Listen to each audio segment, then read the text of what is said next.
हाँ जी बच्चों, अज मैं एक नवा यूनिट शुरू करन जा रहा। यूनिट 6 लगभग थोड़ा 50%, मैं तो कहना 50 तो भी ज़्यादा सिलेबस हो गया। ठीक है, यूनिट के हिसाब नाल आपां 5 यूनिट खत्म कर लिया, तो 9 ही यूनिट है। तो मीनस मैं कह सकता कि 60 या 65% थोड़ा सिलेबस खत्म हो चुका। तो लेकिन आ जोड़ा यूनिट है ना, 6th यूनिट बहुत ही इंपॉर्टेंट यूनिट है, तो नैचुरली बहुत ही वड्डा यूनिट है।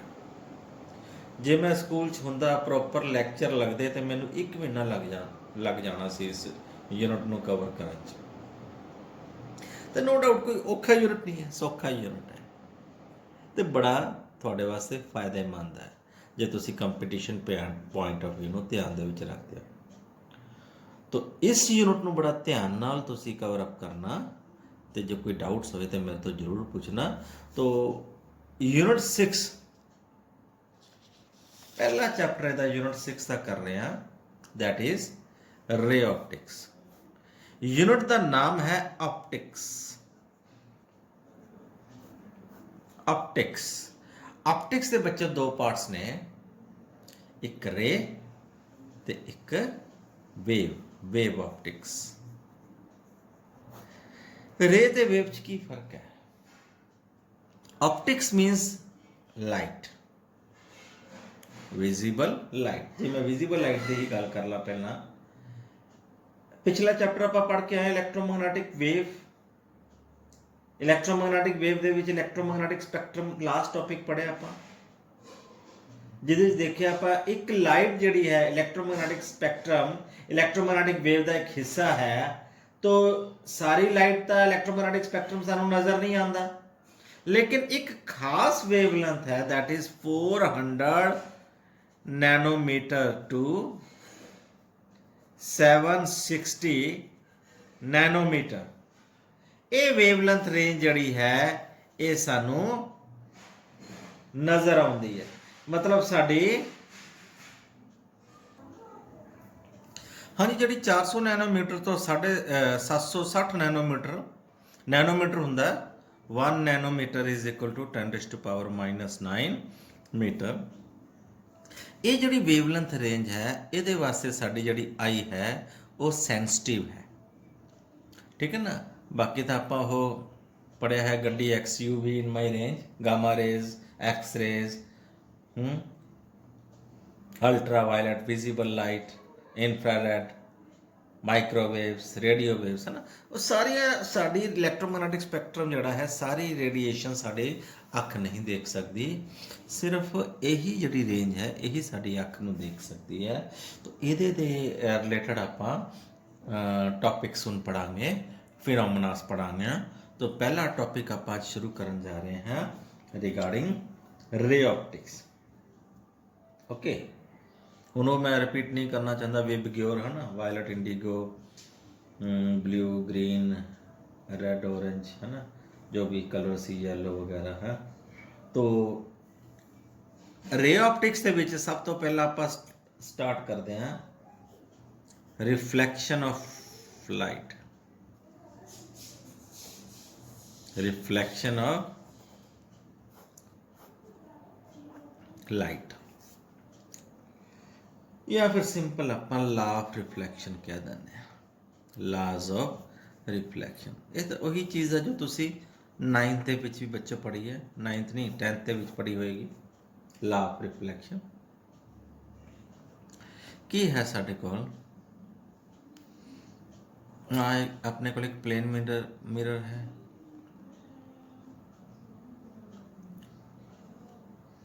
This is called normal. एक ही है incident ray,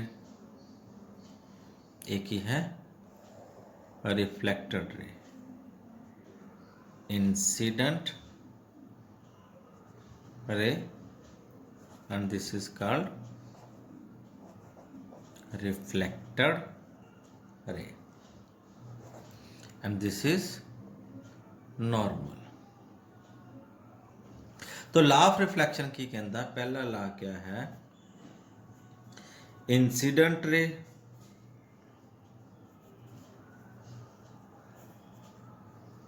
reflected ray and normal all lies in same plane। कि ये ਜਿਹੜੇ ਤਿੰਨੋਂ ਹਨ इंसीडेंट रे, नॉर्मल ਅਤੇ रिफ्लैक्टेड रे, ਇਹ ਤਿੰਨੋਂ ਇੱਕੋ ਹੀ ਪਲੇਨ 'ਚ ਹਨ। ਸੈਕੰਡ ਲਾ ਕੀ ਕਹਿੰਦਾ, दैट इज ਇਹਨੂੰ ਕਹਿੰਦੇ ਆਪਾਂ एंगल ऑफ इंसीडेंस, ਇਹਨੂੰ ਕਹਿੰਦੇ angle of reflection. Second law की कहता, angle of incidence is equal to angle of reflection. ठीक है जी, ये सिंपल जो है law of reflection. Now then we have multiple reflections on a plane mirror. number of reflections between two plane mirrors।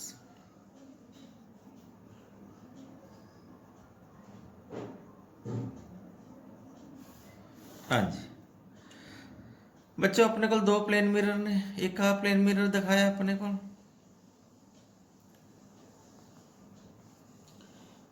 M1, दूजे अदरले पासे direction दिखा देने M2।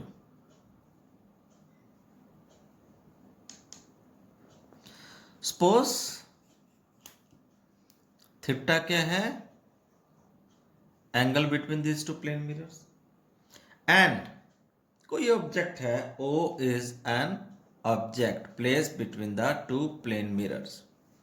देन बच्चों इसकी इमेज इत्थे बनेगी, इसकी इमेज इधरले पासे भी बनेगी। जे आ मिरर देख लिए, इमेज दी इमेज भी इधरले पासे बनेगी, तो इस मिरर च आ इमेज दी इमेज भी इधरले पासे बनेगी। तो so we will find a number of images, number of images. तो नंबर ऑफ इमेजेस का फॉर्मूला है n is equal to 360 degree upon theta minus 1। theta is an angle between two। ठीक है जी, इस तरह ਅਸੀਂ number of images find out कर सकते हाँ। तो ਤੁਸੀਂ ਕਿਤੇ ਪੜਿਆ ਹੋਵੇਗਾ, if theta is 0 degree, if theta is 0 degree, the number of images formed is infinity, right। मतलब ਤੁਸੀਂ ਕਿਤੇ ਨਾਈ ਦੇ ਦੁਕਾਨ 'ਚ ਦੇਖਿਆ ਹੋਣਾ, ਜਦੋਂ ਦੋ ਮਿਰਰਸ ਪੈਰਲਲ ਹੁੰਦੇ ਨੇ ਤੇ ਤੁਸੀਂ ਇੱਥੇ ਵਿਚਾਲੇ ਬੈਠੇ ਹੋ, ਦੋਨੋਂ ਇਮੇजेस ਦੇ ਵਿੱਚ ਤੁਹਾਡੇ ਕੋਲ ਕਿੰਨੀਆਂ ਆਬਜੈਕਟਸ ਬਣਦੀਆਂ ਨੇ, infinity, means so many objects। okay, next topic है ਸਾਡੇ ਕੋਲ, that is spherical mirrors।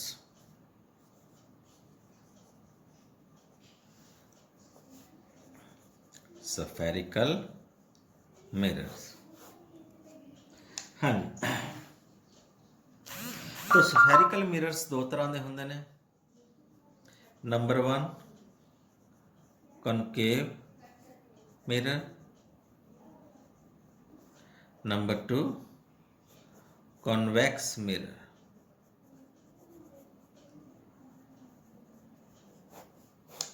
हाँ जी, ਪਹਿਲਾਂ ਤਾਂ ਚਲੋ ਪਲੇਨ ਮਿਰਰ ਦੇ ਵਿੱਚ ਕੀ ਹੁੰਦਾ, ਸਫੈਰੀਕਲ ਰਿਫਲੈਕਟਿੰਗ ਸਰਫੇਸ ਜਿਹੜਾ ਵੀ ਹੁੰਦਾ, ਅਸੀਂ ਕੀ ਕਰਨੇ ਆ, ਇੱਕ ਪਾਸੇ ਆਪਾਂ ਸਿਲਵਰ ਕੋਟਿੰਗ ਕਰ ਦਿੰਦੇ ਆ, ਪੋਲਿਸ਼ ਕਰ ਦਿੰਦੇ ਆ।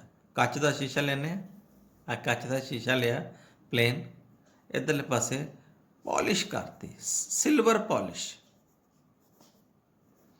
ਹੁਣ ਜੇ ਇੱਕ ਪਾਸੇ ਸਿਲਵਰ ਪੋਲਿਸ਼ ਕਰਤੀ, ਦੂਜੇ ਪਾਸੇ ਉਹ रिफ्लैक्शन शो करने लग जाता, तो प्लेन मिरर बन जाता। तो मतलब सिल्वर कोटिंग करन दे नाल, सिल्वर पॉलिश करन दे नाल ਉਹਦੇ ਆਪੋਜ਼ਿਟ ਸਾਈਡ ਜਿਹੜਾ ਹੈ ਸ਼ੀਸ਼ਾ, ਜਿਹਨੂੰ ਆਪਾਂ ਕੱਚ ਜਾਂ ਗਲਾਸ ਕਹਿ ਦਿੰਦੇ ਹਾਂ, ਉਹ ਰਿਫਲੈਕਟਿੰਗ ਸਰਫੇਸ ਦੀ ਤਰ੍ਹਾਂ ਬਿਹੇਵ ਕਰਨ ਲੱਗ ਜਾਂਦਾ। ਹੁਣ ਤੁਸੀਂ ਪਲਾਸਟਿਕ ਦੀ ਬੋਲ ਤਾਂ ਦੇਖੀ ਹੋਣੀ ਹੈ ਨਾ, इदां दे तुसीं कच दी बॉल लै लो कोई, है ना, कच दी बॉल, हालो बॉल, अंदरों खोखली है, उसनूं बाहरले पासियों कोटिंग कर दो। ਪਹਿਲਾਂ ਤਾਂ ਕੱਟ ਦੋ, ਐਂ ਕੱਟ ਦੋ ਪੀਸ, ਚਾਕੂ ਨਾਲ ਕੱਟਤਾ, ਫਿਰ ਬਾਹਰਲੇ ਪਾਸੇ ਕੀ ਕਰ ਦੋ,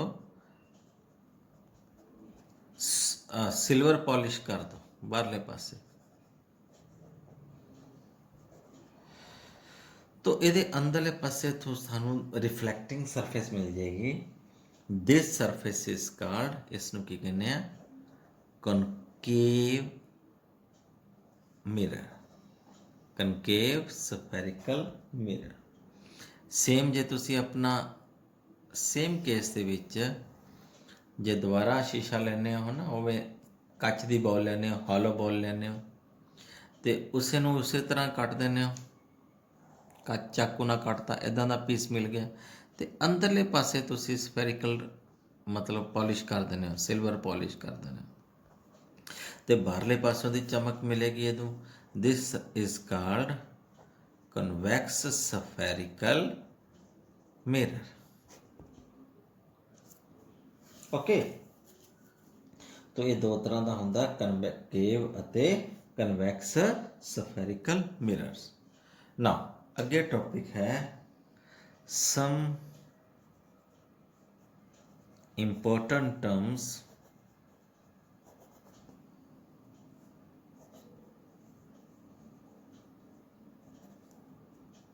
related to spherical mirrors।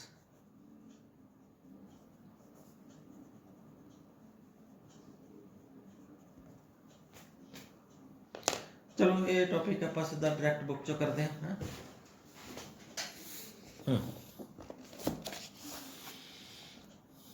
some important terms related to spherical mirror। ਚਲੋ ਇਹ ਆਪਣੇ ਕੋਲ ਉਸੇ ਤਰ੍ਹਾਂ ਦਾ ਸਫੈਰਿਕਲ ਸਰਫੇਸ ਹੈ ਜਿਹਦੇ 'ਚੋਂ ਇਸ ਤਰ੍ਹਾਂ ਮਿਰਰ ਕੱਟਿਆ ਗਿਆ। ਇਹ ਬਾਹਰਲੇ ਪਾਲਿਸ਼ ਤੁਹਾਨੂੰ ਸ਼ੇਡਿੰਗ ਤੋਂ ਨਜ਼ਰ ਆਉਂਦਾ ਤਾਂ ਬਾਹਰਲੇ ਪਾਲਿਸ਼ ਪਾਸੋਂ ਪਾਲਿਸ਼ ਕੀਤਾ ਗਿਆ, ਰਾਈਟ। ਇਸ ਨੂੰ ਕਰਵੇਚਰ ਕਹਿ ਦਿੰਦੇ ਆ। ਤਾਂ ਸੀ ਇਜ਼ ਕਾਲਡ, ਸਭ ਤੋਂ ਪਹਿਲਾ ਟੌਪਿਕ ਹੈ ਸੈਂਟਰ ਆਫ ਕਰਵੇਚਰ ਕੀ ਹੁੰਦਾ, ਇਹ ਤੁਹਾਨੂੰ ਪਤਾ ਹੋਣਾ ਚਾਹੀਦਾ। What is the centre of curvature? ਉਹ ਕਰਵੇਚਰ ਦਾ ਸੈਂਟਰ, ਉਸ ਸਫੀਅਰ ਦਾ ਸੈਂਟਰ ਜਿੱਥੋਂ ਸਫੈਰਿਕਲ ਮਿਰਰ ਕੱਟਿਆ ਗਿਆ, ਉਸ ਨੂੰ ਅਸੀਂ ਸੈਂਟਰ ਆਫ ਕਰਵੇਚਰ ਕਹਿੰਦੇ ਹਾਂ। ਓਕੇ, ਹੁਣ ਤੁਸੀਂ ਪੀਸ ਕੱਟ ਲਿਆ, ਜਿਹੜਾ ਪੀਸ ਕੱਟਿਆ ਇਸ ਨੂੰ ਚਾਕੂ ਨਾਲ ਕੱਟਿਆ ਤਾਂ ਉਹਦਾ ਸੈਂਟਰਲ ਪੁਆਇੰਟ ਹੋ ਗਿਆ pole. This is pole, we call it vertex. The midpoint of the spherical mirror is called pole, right? Then what is the radius of curvature? The distance between the pole and center of curvature is called radius of curvature। ਤੁਹਾਨੂੰ ਪਤਾ ਲੱਗ ਗਿਆ ਹੋਣਾ, diagram ਤੋਂ clear ਹੈ। The distance, radius of the sphere, the radius of the sphere for which ਜਿੱਥੋਂ ਆਪਾਂ ਇਸ spherical mirror ਨੂੰ ਕੱਟਿਆ ਉਸ ਨੂੰ, ਉਸ radius ਨੂੰ ਆਪਾਂ radius of curvature ਕਹਿੰਦੇ ਆ।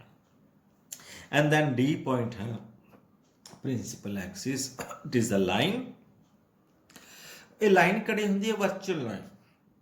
ਵਰਚੁਅਲ ਮੀਨਸ ਐਕਚੁਅਲ ਤਾਂ ਕੋਈ ਨਹੀਂ ਹੁੰਦੀ, ਇਹ ਮੰਨ ਲਈ ਜਾਂਦੀ ਹੈ ਕਿ ਕੋਈ ਲਾਈਨ ਆ, on which centre of curvature, pole and pass. ਤਾਂ ਸੈਂਟਰ ਆਫ ਕਰਵੇਚਰ ਅਤੇ ਪੋਲ ਤੋਂ ਵਿੱਚੋਂ ਲੰਘਣ ਵਾਲੀ ਲਾਈਨ ਨੂੰ ਅਸੀਂ ਪ੍ਰਿੰਸੀਪਲ ਐਕਸਿਸ ਕਹਿੰਦੇ ਹਾਂ। ਐਂਡ ਦੈਨ ਸਾਡੇ ਕੋਲ ਆ ਗਿਆ aperture. Aperture is the effective diameter. ਜਦੋਂ ਤੁਸੀਂ ਇਸ ਨੂੰ ਕੱਟ ਲਓਗੇ ਨਾ, ਇਹ ਇੱਕ ਗੋਲ ਇਸ ਤਰ੍ਹਾਂ ਦਾ, ਤੁਸੀਂ ਦੇਖੇ ਹੋਣੇ ਕਨਕੇਵ ਮਿਰਰ, ਸਫੈਰਿਕਲ ਮਿਰਰਸ ਹਨ ਲੈਬ ਦੇ ਵਿੱਚ। ਤੇ ਜਦੋਂ ਉਹਨੂੰ ਪੀਸ ਨੂੰ ਕੱਟ ਲੈਂਦੇ ਹੋ, ਉਹਦਾ ਜਿਹੜਾ ਡਾਇਆਮੀਟਰ ਹੈ, ਐਂਡ ਟੂ ਐਂਡ ਡਾਇਆਮੀਟਰ ਮੈਂ ਲਿਖ ਸਕਦਾ ਇੱਥੋਂ ਐਮ ਤੋਂ ਲੈ ਕੇ ਐਮ ਡੈਸ਼ ਤੱਕ ਦਾ ਜਿਹੜਾ ਡਿਸਟੈਂਸ ਹੈ ਉਸ ਨੂੰ ਕੀ ਕਹਿੰਦੇ ਆ? Aperture. That is an effective diameter of the light reflecting area in the mirror। okay, then next point है साढ़े कोल, that is principal focus। ਹੁਣ ਪ੍ਰਿੰਸੀਪਲ ਫੋਕਸ ਕੀ ਹੁੰਦਾ, ਕਿਸੇ ਵੀ ਸਫੈਰੀਕਲ ਰਿਫਰੈਕਟਿੰਗ, ਆ ਕਨਕੇਵ ਸਫੈਰੀਕਲ ਰਿਫਰੈਕਟਿੰਗ ਸਰਫੇਸ ਦਿਖਾ ਰੱਖਿਆ, ਇੱਕ ਕਨਵੈਕਸ ਸਫੈਰੀਕਲ ਰਿਫਰੈਕਟਿੰਗ ਸਰਫੇਸ ਦਿਖਾ ਰੱਖਿਆ। ਜਿਹੜੀਆਂ ਰੇਜ਼ ਨੇ, ਪੈਰਲਲ ਰੇਜ਼ ਨੇ, ਰਿਫਲੈਕਸ਼ਨ ਤੋਂ ਬਾਅਦ ਜਿਸ ਪੁਆਇੰਟ ਤੋਂ ਪਾਸ ਕਰਦੀਆਂ ਨੇ, ਇੱਕ ਥਾਂ ਤੇ ਇਕੱਠੀਆਂ ਹੁੰਦੀਆਂ ਨੇ, that point is called principal focus. ਉਸ ਨੂੰ ਕੀ ਕਿਹਾ ਜਾਂਦਾ, principal focus. The point on the principal axis, no doubt point ਜਿਹੜਾ ਹੁੰਦਾ ਪ੍ਰਿੰਸੀਪਲ ਐਕਸਿਸ ਤੇ ਹੁੰਦਾ of a spherical mirror where ray of light parallel to the principal axis. ਜਿਹੜਾ ਪ੍ਰਿੰਸੀਪਲ ਐਕਸਿਸ ਦੇ ਪੈਰਲਲ ਨੇ, ਉਹ rays meet or appears to meet after reflection from the mirror. ਹੁਣ ਆਹ ਸ਼ਬਦ ਲਿਖਿਆ ਅਪੀਅਰਸ ਟੂ ਮੀਟ, ਕਿਉਂਕਿ ਇਹ ਕਨਵੈਕਸ ਸਰਫੇਸ ਦੇ ਵਿੱਚ ਹੁੰਦਾ। ਕਿਉਂਕਿ ਕਨਵੈਕਸ ਸਰਫੇਸ ਦੇ ਵਿੱਚ ਕੀ ਹੁੰਦਾ, ਜਦੋਂ ਪੈਰਲਲ ਰੇਜ਼ ਹੁੰਦੀਆਂ ਟਕਰਾ ਕੇ ਇਹ ਖਿੰਡ ਜਾਣੀਆਂ ਹੁੰਦੀਆਂ ਨੇ। ਇਸ ਨੂੰ ਡਾਈਵਰਜਿੰਗ ਮਿਰਰ ਵੀ ਕਹਿੰਦੇ ਨੇ। ਇਸ ਮਿਰਰ ਨੂੰ ਕਹਿੰਦੇ ਆ ਕਨਵਰਜਿੰਗ ਮਿਰਰ। ਇਸ ਮੈਂ ਲਿਖ ਸਕਦਾ ਇੱਥੇ, ਇਸ ਨੂੰ ਕਹਿੰਦੇ ਆ ਕਨਵਰਜਿੰਗ ਮਿਰਰ। ਮੀਨਸ ਜਿਹੜਾ ਰੇਡੀਏਸ਼ਨਸ ਨੂੰ, ਰੇਜ਼ ਨੂੰ ਕਨਵਰਜ ਕਰ ਦਿੰਦਾ। ਤੇ ਇਸ ਮਿਰਰ ਨੂੰ ਕਿਹੜਾ ਮਿਰਰ ਕਹਿੰਦੇ ਆ, ਡਾਈਵਰਜਿੰਗ ਮਿਰਰ। ਮੀਨਸ ਖਿੰਡਾਉਣ ਵਾਲਾ। ਤੋ ਰੇਜ਼ ਨੂੰ ਜਦੋਂ ਖਿਲਾਰ ਦਿੰਦਾ ਹੈ ਤੇ ਇਸ ਨੂੰ ਆਪਾਂ ਐਕਸਟਰਾਪੋਲੇਟ ਕਰ ਲੈਂਦੇ ਹਾਂ, ਮਤਲਬ ਵਾਧੂ ਖਿੱਚ ਲੈਂਦੇ ਹਾਂ, ਤੇ ਸਾਨੂੰ ਐਂ ਲੱਗਦਾ appears to these reflected rays seems to be appearing coming from that focus. ਇਸ ਫੋਕਸ ਨੂੰ ਅਸੀਂ ਕਿਹੜਾ ਫੋਕਸ ਕਹਿੰਦੇ ਆ, ਉਹ ਵਰਚੁਅਲ ਫੋਕਸ। ਇਹ ਵਰਚੁਅਲ ਫੋਕਸ ਹੈ। ਐਕਚੁਅਲ ਇਹਦੇ 'ਚ ਕੁਛ ਨਹੀਂ ਹੈ, ਰੇਜ਼ ਇੱਥੇ ਮੀਟ ਨਹੀਂ ਕਰ ਰਹੀਆਂ, ਰੇਜ਼ ਐ ਆਈਆਂ, ਐਕਚੁਅਲੀ ਟਕਰਾ ਕੇ ਐ ਲੰਘ ਗਈਆਂ, ਲੇਕਿਨ ਸਾਨੂੰ ਲੱਗਦਾ ਕਿ ਇਹ ਰੇਜ਼ ਕਿੱਥੋਂ ਆ ਰਹੀਆਂ ਨੇ, ਐਫ ਤੋਂ ਆ ਰਹੀਆਂ ਨੇ। ਤੋ ਇਹ ਕਿਹੜਾ ਹੋ ਜਾਏਗਾ, ਵਰਚੁਅਲ ਫੋਕਸ। ਇਹ ਕਿਹੜੇ ਕੇਸ ਹੁੰਦਾ ਹੈ, ਇਸ ਕੇਸ ਕਿਹੜਾ, ਕਨਵੈਕਸ ਮਿਰਰ ਕੇਸ। ਓਕੇ, ਉਸ ਪੁਆਇੰਟ ਨੂੰ, ਉਸ ਬਿੰਦੂ ਨੂੰ ਅਸੀਂ ਪ੍ਰਿੰਸੀਪਲ ਫੋਕਸ ਕਹਿੰਦੇ ਆ। ਤੋ ਦੋ ਤਰ੍ਹਾਂ ਦੇ ਮਿਰਰਸ ਪੜ੍ਹੇ ਨੇ ਆਪਾਂ, ਕਨਕੇਵ ਮਿਰਰ, ਕਨਵੈਕਸ ਮਿਰਰ। ਕਨਕੇਵ ਮਿਰਰ ਦੇ ਵਿੱਚ ਰੇਜ਼ ਐਕਚੁਅਲ 'ਚ ਮੀਟ ਕਰਦੀਆਂ ਨੇ, ਤੋ ਪ੍ਰਿੰਸੀਪਲ ਫੋਕਸ ਉਹ ਪੁਆਇੰਟ ਹੋ ਗਿਆ ਜਿੱਥੇ ਐਕਚੁਅਲੀ ਮੀਟ ਕਰਦੀਆਂ ਨੇ ਰੇਜ਼।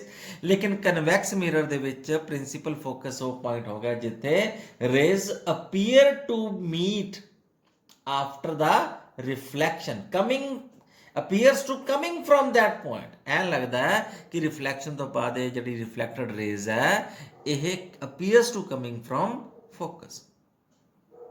ਠੀਕ ਹੈ ਜੀ। ਦੈਨ ਫੋਕਲ ਲੈਂਥ ਹੋ ਗਿਆ।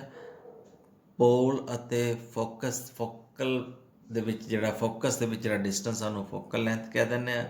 Then this is called principal section. ਇਸ ਨੂੰ ਆਪਾਂ ਪ੍ਰਿੰਸੀਪਲ ਸੈਕਸ਼ਨ ਕਹਿ ਦਿੰਦੇ ਆ। ਜਿਵੇਂ ਆਪਾਂ ਐਮ ਡੈਸ਼ ਜਿਹੜਾ ਹੈ, any section spherical mirror passing through the pole, ਜਿਹੜਾ ਪੋਲ ਚੋਂ ਪਾਸ ਕਰ ਰਿਹਾ section, suppose this is a section ਜਿਸ ਨੂੰ ਅਸੀਂ ਦੇਖ ਰਹੇ ਹਾਂ, ਹੈ ਨਾ, ਐਮ ਡੈਸ਼ ਦੇ ਵਿੱਚੋਂ ਦੀ ਪਾਸ ਕਰ ਰਿਹਾ, ਉਸ ਨੂੰ ਪ੍ਰਿੰਸੀਪਲ ਸੈਕਸ਼ਨ ਕਹਿ ਦਿੰਦੇ ਆ।